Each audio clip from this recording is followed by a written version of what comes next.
Dako. natunaw naman na siya. Natunaw man na siya sa Yung isa, dinggin. tunaw. Nagbalhin, nagbukwa na po siya kay. Kadako na ba nanay? Humingi po kami ng tulong sa inyo.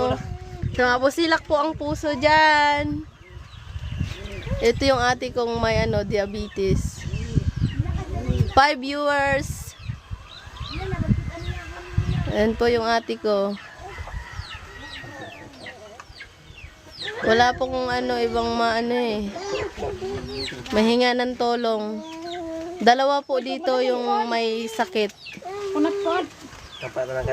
Dalawa po dito yung yung bukas ba si Jaya? Yung may sakit nandun po sa kabilang bahay. Kahit lang po panggamot lang po or panggatas po. Narigong.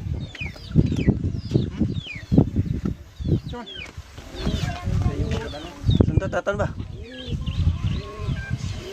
Oh, nilapit na po namin to.